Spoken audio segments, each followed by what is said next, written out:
Kepada peminat-peminat Mazda 323F Lantis, di sini saya akan ceritakan kelebihan kenderaan tersebut yang boleh menjadi pedoman dan manfaat anda semua.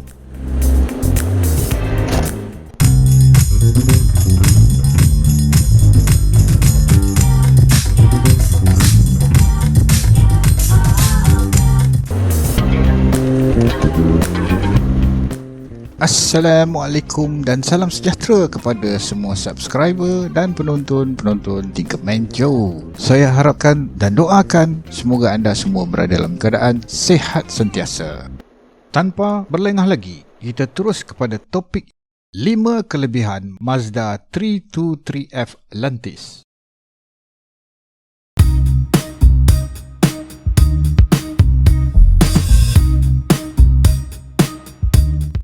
Kelebihan yang pertama, pada mula-mula ia dikeluarkan di Malaysia, Mazda Lantis ni dikategorikan sebagai kereta eksekutif.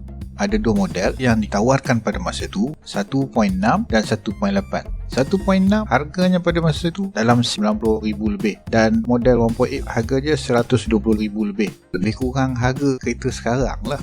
Selepas lebih 20 tahun, kereta Mazda Lantis ni yang dulunya kategori eksekutif dah jadi kereta biasa lah. Harganya pun kalau kita cari dekat website yang menjual kereta, harganya bawah RM10,000 pun boleh dapat. Kalau yang bagus tu ada yang jual lebih RM10,000 kan, tapi jarang lah. Banyak dulu jual kereta, kata kereta Lantis ni kereta sejuk, susah nak jual lah. Kemungkinan besar lah ramai yang tak tahu kelebihan Mazda Lantis ni. Kereta kategori eksekutif ni dia tak sama macam kereta biasa yang full spec. Kereta eksekutif ni dia memang dibuat untuk high quality. Maknanya jangka hayat dia tu, kualiti kemasan dalaman seperti dashboard, door trim, seat, dia masih lagi maintain originality, dia masih lagi tahan. Ada setengah kereta tu dashboard tu dah tercabut, dah mekah, tapi dashboard dia steady lagi, masih lagi macam baru. Tu kelebihan kereta eksekutif lah, tak kira lah model apa.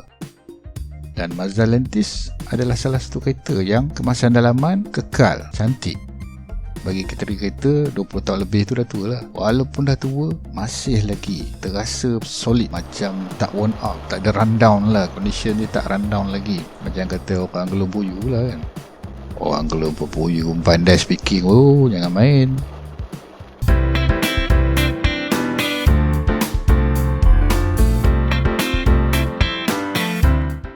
Kelebihan yang kedua, reka bentuk atau desain Mazda Lantis ni sendiri berkekalan, tak lapuk di zaman. Cuba tengok betul, sampai sekarang desain dia tu masih lagi relevan. Sedangkan kita dah masuk tahun 2022, tapi desainnya masih lagi macam kereta yang dibuat pada sekitar lepas 20 tahun. Dari segi desain aerodinamik dia begitu rendah bagi kereta yang level-level eksekutif ni lah. Koefisien drag 0.32, itu level-level kereta sport tu. Center of gravity Mazda Lantis ni pun juga rendah, lebih rendah daripada kereta saingan dia pada masa keluaran dia tu lah. Kerusi ataupun seat pemandu dan penumpang depan rendah, kalau duduk macam berlunjuk. Bagi mereka yang biasa memandu kereta yang seat dia tinggi, kereta yang zaman sekarang ni lah, kalau dia sekali drive Lantis, masa dia nak masuk tu rasa nak terlentang lah, macam terus terduduk atas lantai. Begitulah situasi yang akan dihadapi kepada sesiapa yang tak pernah lah hidup dia memandu kereta Mazda Lantis ni lah.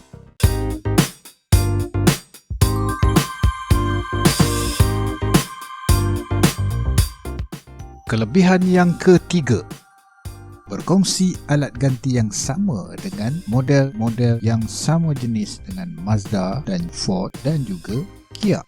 Apa pula kaitan Mazda dengan Ford dan Kia? Pada tahun 90-an, Mazda masih lagi menjadi anak syarikat kepada induknya iaitu Ford, bersama-sama dengan syarikat kereta yang lain seperti Volvo dan juga Jaguar. Pada masa Mazda Lantis dikeluarkan pada sekitar 90-an, pada masa yang sama juga Mazda mengeluarkan model yang lain iaitu Mazda Familia, dan Ford juga mengeluarkan Ford Laser Lynx. Maka apa yang ada pada Mazda ada pada Ford Laser Lynx, dan Kia pula dalam hubungan ni menggunakan teknologi daripada Mazda untuk platform seperti enjin, floor plan dan parts-parts yang lain. Enjin V6 dari siri KF, KL, KJ dan juga AJ digunakan secara meluas pada Ford V6 dan juga Jaguar V6, dan ada juga digunakan pada Kia. Enjin 4 silinder memang popular lah digunakan pada Ford dan juga Kia. Semua itu adalah berdasarkan pada platform enjin Mazda.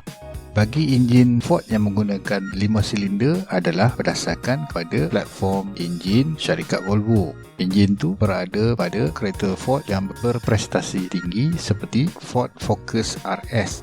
Mazda Lantis berkongsi banyak parts enjin dengan Mazda Familia, Mazda MX-5 Miata, Ford Laser Lynx dan juga Kia Cephia.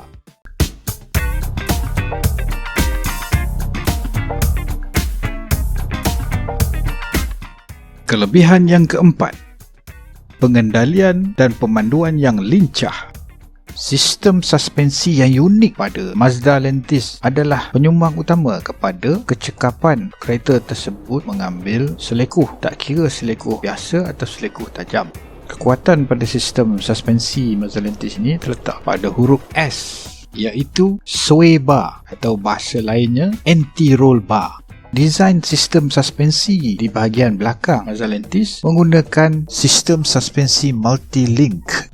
Sistem suspensi yang terbaik adalah Double Wishbone Suspension System dan yang kedua terbaik adalah Multi-Link Suspension System, yang mana desain kontrol armnya hanya besi-besi yang lurus. Material kontrol arm tu bukanlah besi hollow, bukan nipis macam besi bangku tu. Ianya menggunakan besi solid seperti drive shaft. Kontrol arm belakang tu solid dan berat. Double Wishbone Suspension System biasanya terdapat pada kereta-kereta yang dicipta dan dibuat khas untuk precision skill driving seperti Mazda MX-5 Miata dan juga Lotus Elise. Walau bagaimanapun, sistem multi-link suspension adalah lebih ekonomikal berbanding double wishbone suspension system. Dengan menggunakan sistem multi-link suspension di bahagian belakang, membuatkan Mazda Lantis boleh menyerap segala tekanan bebanan semasa mengambil selekuh yang tajam dalam keadaan pelbagai, sama ada kelajuan yang perlahan sehinggalah kepada kelajuan tinggi. Sistem multi-link suspension di bahagian belakang juga dikongsi bersama oleh Mazda Familia, Mazda Interplay X dan juga Ford Laser Lynx. Walaupun sama sistem suspensi di belakang antara ketiga-tiga jenis kereta tu, tetapi handling karakteristik adalah berbeza di antara ketiga-tiga kereta itu.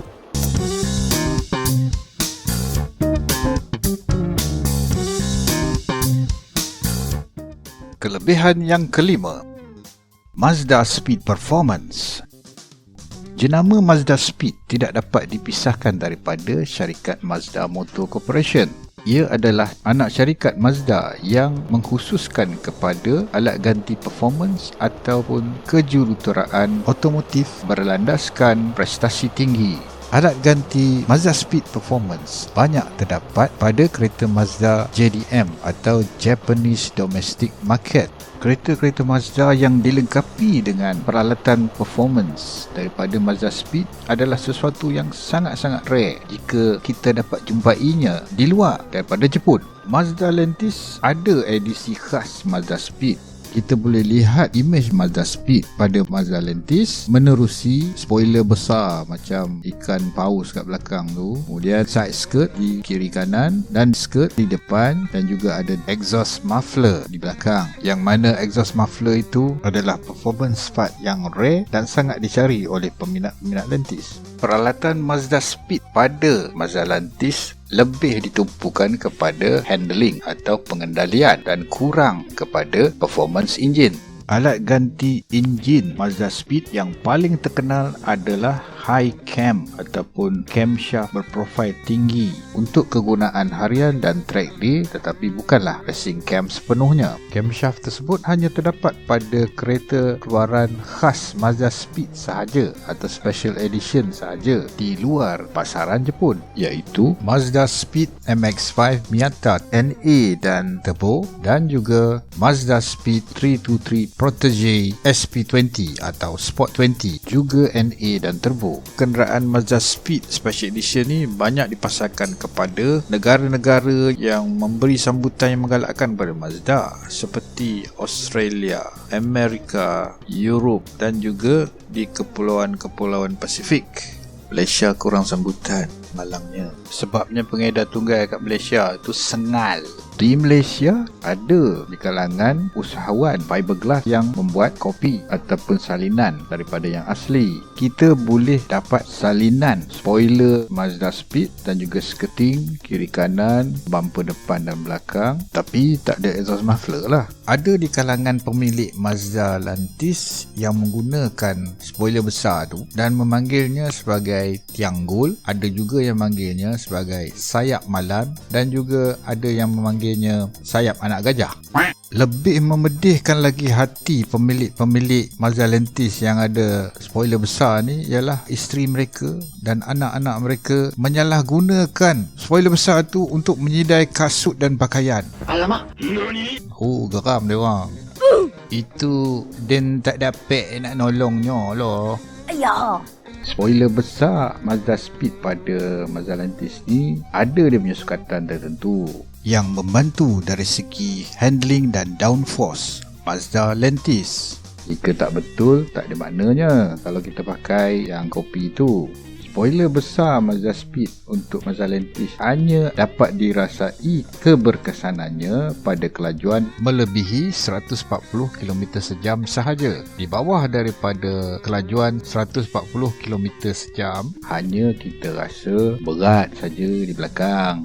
Tak ada makna. Selain Mazda Speed, ada lagi satu jenama EOS Sport yang dikeluarkan body kit khas untuk Mazda Lantis. Dan ada juga pemilik Mazda Lantis atau model Mazda yang lain menampal stiker Mazda Speed di cermin depan, di cermin belakang, dan ada juga yang menampalnya di kedua-dua belah pintu dari depan sampai ke belakang, melentang kiri kanan pada kereta mereka untuk mendapatkan feel Mazda Speed. Dapat stiker pun jadilah, tak dapat barang pun tak apalah, janji ada. Dan untuk nampak gempak gila-gila dan juga untuk menarik perhatian kepada sesiapa yang melihatnya.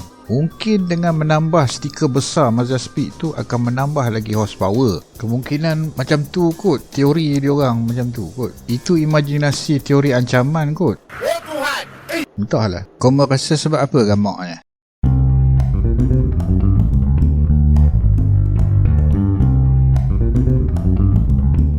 Apa pendapat anda mengenai video ini? Jika anda ingin tambahkan mengenai kelebihan selain daripada yang saya bagi tahu ni, sila tinggalkan komen di bawah. Setakat ini sahaja dulu video mengenai kelebihan Mazda 323F Lantis. Nantikan sambungan video ini yang menceritakan mengenai kelemahan Mazda 323F Lantis mengikut pengalaman yang sering dialami oleh pemilik-pemilik kereta ini. Kepada penonton-penonton baru, jika anda suka video ini, tekan butang like dan tekanlah juga butang subscribe. Jika anda tidak suka, tekan 3 kali butang subscribe itu. Maaflah sebab agak lama saya tak upload video terbaru. Ini semua disebabkan komputer riba saya, komputer laptop saya ni jahanam. Jadi terpaksalah saya ikhtiar menggunakan komputer yang lain yang agak perlahan sangat lah. Komputer saya tu dah tua, dah 10 tahun lebih, dah sampai waktu ajal dia. Tak mengapa, saya dalam proses untuk menggantikan komputer riba lama saya tu pada komputer yang lebih up to date untuk melancarkan penerbitan video-video terbaru yang lagi banyak konten tanpa ada gangguan selepas ni. InsyaAllah. Sama-samalah kita doakan ya.